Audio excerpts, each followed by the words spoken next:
Now, when it comes to setting preferences in Illustrator, most of them are really set as they need to be, and I'm not going to advise you to go in here and change a bunch of things, but there's just a few that I would like to take a look at and show you why we might adjust those. Now, to choose the preferences, on the Mac we can come up here to the Illustrator menu and go down and choose preferences. On the PC you can look under the Edit menu, however both of them can be accessed by a shortcut. Command K on the Mac or Control K on the PC, and that will bring up your preferences dialog box. Now, the first thing I want to show you inside the general area is what's called the keyboard increment. Now, when we're adjusting the position of elements on the screen, which we'll do later, this is called nudging. It allows you to select an object and use the arrow keys on the keyboard to move it slightly up, down, left, or right, depending on which key you hit. And this value here is how much it will move by, okay?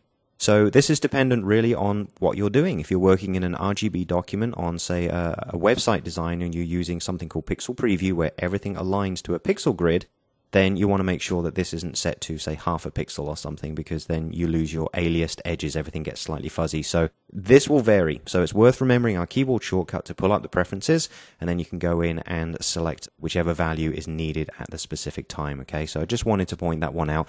I'll leave it as it is for now, but it's something we can change in future. Now, if we come over here to the general options, let's go down and take a quick look at the type. And what I would say under here is let's go ahead and turn font preview off. Now, depends really on how many fonts you have open, but let's say you don't use a font utility like Suitcase or something, and you may have a couple of hundred fonts in your system.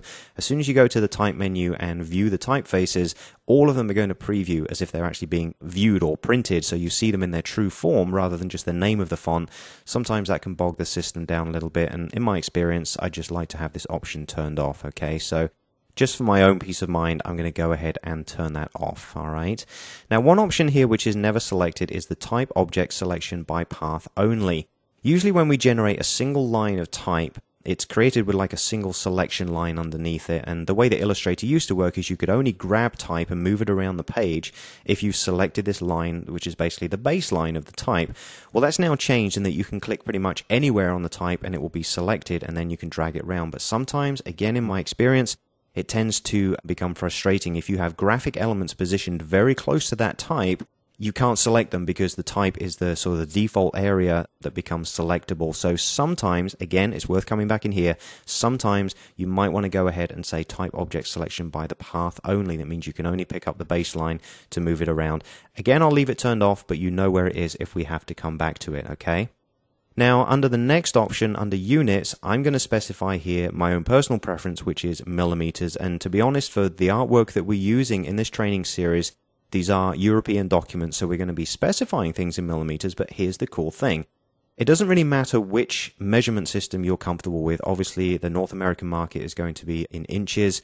Some people still work in points and picas, and you can really specify anything you want, because in any of the dialog boxes in Illustrator, and to be honest, most Adobe programs from what I know, you can key in any value and it will automatically convert that to whichever unit is actually specified in the preferences. So let's say I do specify mine in millimeters and you do yours in inches. If I tell you to key in 10 millimeters, you will enter that value and it will actually convert it to inches. So it's very cool and flexible, and that you don't have to really worry about it. So whatever you're comfortable with, we can work in millimeters, doesn't really matter. Okay, so I just wanted to let you know that that option is there. Now again, let's go down and take another look at another option that sees Smart Guides. I do want to make sure that we have our transform tools turned on. Smart Guides are incredibly powerful, and they've actually got slightly better in CS5, but really you'll understand these once we start using them. These aren't the same as normal guides that you drag in from rulers and use to position elements. These are really cool, and like I say, I'll show you them as we go along, but that's just an additional option I wanted to turn on there. Now, really, the most important one down here, I'm going to come down to the very last option, appearance of black, okay? Now, by default, this is specified so that on screen, all black colors are specified as rich black or display as rich black, and on print and export, say to a PDF file, they also output as rich black. Well, this is an example of what rich black versus 100% black are. If you were printing CMYK and you just entered 0 for cyan, magenta, and yellow, and you added 100% black, this is essentially what it looks like and prints like. It actually looks gray when you compare it to a solid or a rich black, or what I call a dense black, where you use 100% black and mix in some cyan, magenta, and yellow in order to add some density to it. Well, if we have these set to view everything as a rich black, if we fill something with 100% black, we won't know if it's actually going to be printing like this, which is really what we'd want. If we have large, dense areas, we want them to look like this. So in my preference, this really isn't the way it should be, and I'm going to show you an example of this. Let's make sure we click OK so that any of the changes we've made into the preferences are now stored. But in our documents here in the background, let's switch over to our business cards one, okay? Now, again, you might have them in a slightly different order here, but this is the one we're going to open.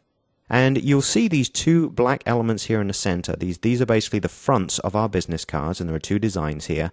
And they both look like they have the same black in the background, okay?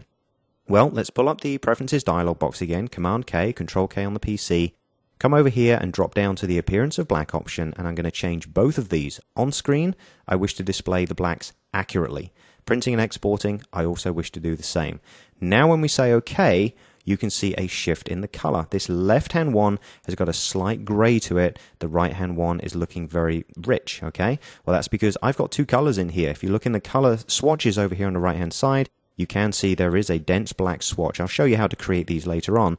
But that's what's viewing here on the right. The left-hand one was accidentally filled with 100% black. If we sent these files to print and our preferences weren't set correctly, we wouldn't know. And the left-hand card would come back looking very washed out and very gray. So, simple little thing, but I really wanted to point that out because I find that very, very important when we're specifying good, solid colors for print as CMYK.